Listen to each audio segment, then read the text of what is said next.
بسم اللہ الرحمن الرحیم۔ السلام علیکم ورحمۃ اللہ وبرکاتہ۔ تجوید کلاس میں آپ کا خوش آمدید ہے۔ آج کی کلاس میں ہم نے سورہ غاشیہ کے دوسرے حصے کو پڑھنا ہے۔ پہلا حصہ ابتدائی 12 آیات کو ہم نے اس سے پہلے ایک سبق میں پڑھ لیا تھا۔ آیت نمبر 13 سے آج کے سبق میں ہم نے اسٹارٹ کرنا ہے، تو چلیں سبق کو شروع کر لیتے ہیں۔ بسم اللہ الرحمن الرحیم۔ فیہا سرر، اب یہ فا کو آپ نے باریک کر کے ادا کرنا ہے۔ فا جو ہے یہ باریک ادا ہوتا ہے۔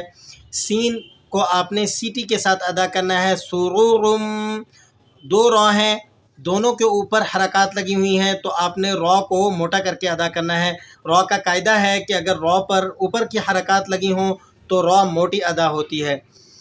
مرفوع، یہ رو بھی موٹا ہوگا اگر رو ساکن ہو اور اس سے پہلے والے حرف پر زبر یا پیش لگی ہو تو تب بھی رو کو آپ نے موٹا کر کے ادا کرنا ہوتا ہے۔ مرفوعۃن، یہ تا دو پیشتن ہے تو گول تا وقف کی حالت میں ہاتھ سے تبدیل ہو جاتا ہے۔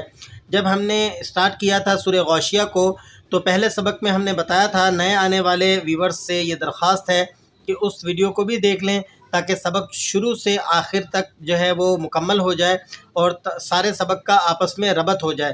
تو ہم نے شروع سبق میں یہ بات بتلائی تھی کہ گول تا کو جب ہم وقف میں پڑھتے ہیں تو اس کو ہا سے تبدیل کر دیتے ہیں۔ مرفوعہ واکواب موضوعہ واکواب، بن نہیں پڑھیں گے، میم پر تشدید ہے تو با کو میم سے ملا کر واکواب مو، ٹھیک ہے، جھٹکا نہیں لگائیں گے۔ بعض لوگ جھٹکا لگا کے موضوعہ ایسے پڑھتے ہیں، درست نہیں ہے۔ واو ساکنہ اور اس سے پہلے والے حرف پر زبر ہو تو یہ واو لین ہوتی ہے، اور واو لین کا کانسیپٹ یہ ہے کہ اسے نرمی سے ادا کیا جاتا ہے۔ وَأَكْوَابٌ موضوعہ وَنَمَارِقُ مَصْفُوفَةٌ، وَنَمَارِقُ، رو باریک ہے، رو کے نیچے حرکت لگی ہوئی ہے۔ وَنَمَارِ، اور قوف کو آپ نے موٹا کر کے ادا کرنا ہے۔ قوف ان حروفوں میں سے ہے جو ہمیشہ موٹے پڑھے جاتے ہیں۔ مصفوفہ، صوت کو بھی آپ نے موٹا ادا کرنا ہے۔ مصفوفہ، اور یہ تا کا وہی کانسیپٹ ہے جو ہم نے شروع میں دہرا دیا، تو بس آپ نے اسی قدر اس کو سمجھ لینا ہے کہ گول تا کو وقف کی حالت میں آپ نے ہا سے تبدیل کر کے پڑھنا ہے۔ وَنَمَارِقُ مَصْفُوفَةٌ وَزَرَابِيُّ مَبْثُوثَةٌ، وَزَرَابِيُّ، یا کو آپ نے ذرا سختی سے ادا کرنا ہے، یا پر تشدید لگی ہوئی ہے تو مشدد حرف 2 دفعہ پڑھا جاتا ہے، سختی کے ساتھ ذرا رک کر۔ مبثوثہ، افلا ينظرون الى الابل كيف خلقت، افلا ينظرون اخفا کریں گے آپ، نون ساکن اور اس کے بعد ضا آ گیا ہے، اور اگر آپ اخفا کا قانون جانتے ہیں تو آپ کو اس بات کا علم ہوگا کہ نون ساکن کے بعد اگر 15 حروف ہیں جو حروف اخفا کہلاتے ہیں، ان میں سے کوئی بھی ایک حرف آ جائے تو آپ نے وہاں اخفا ادا کرنا ہوتا ہے۔ اب اخفا اور غنہ میں کیا فرق ہے، تو اس کے لیے آپ کو جو ہم نے ایک مستقل اخفا اور غنہ کے درمیان میں فرق کا سبق اپلوڈ کیا ہوا ہے وہ آپ کو ضرور دیکھنا پڑے گا، تاکہ آپ کو دوبارہ کبھی بھی اس میں اشتباہ نہ ہو اور آپ یہ الجھے نہیں کہ یہاں غنہ کرنا ہے یا اخفا ادا کرنا ہے۔ افلا ينظرون الى الابل كيف خلقت، کیف خلقت، ٹھیک ہے، خلقت، تا کو ہلائیں گے نہیں، ٹھیک ہے، خلقت، الى الابل كيف خلقت، والى السماء، مد ادا کریں گے، والى السماء كيف رفعت، کیف رفعت، رو کو موٹا کر کے ادا کریں گے۔ وَإِلَى الْجِبَالِ كَيْفَ نُصِبَتْ، وَإِلَى الْجِبَالِ كَيْفَ نُصِبَتْ، صوت کو آپ نے موٹا کر کے ادا کرنا ہے۔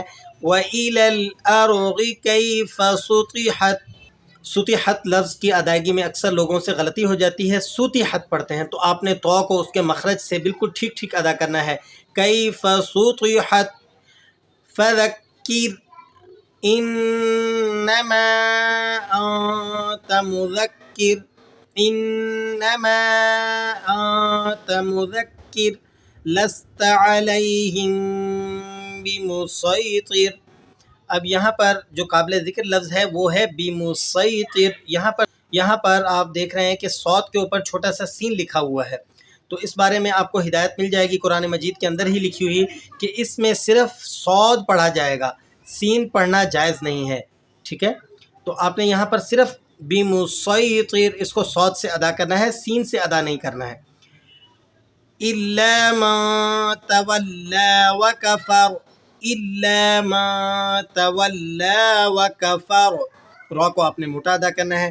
فَيُعَذِّبُهُ اللَّهُ الْعَذَابَ الْأَكْبَرَ فَيُعَذِّبُهُ اللَّهُ. لفظ اللہ کو آپ نے یہاں پر موٹا ادا کرنا ہے. لفظ اللہ سے پہلے والے حرف پر زبر یا پیش ہو تو اسے موٹا پڑھا جاتا ہے، اور اگر اس سے پہلے والے حرف پر زیر ہو تو ہم نے اس کے باریک پڑھنا ہوتا ہے.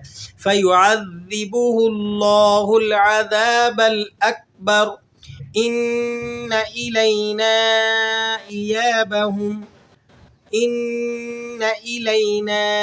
إِيَابَهُمْ ثُمَّ إِنَّ عَلَيْنَا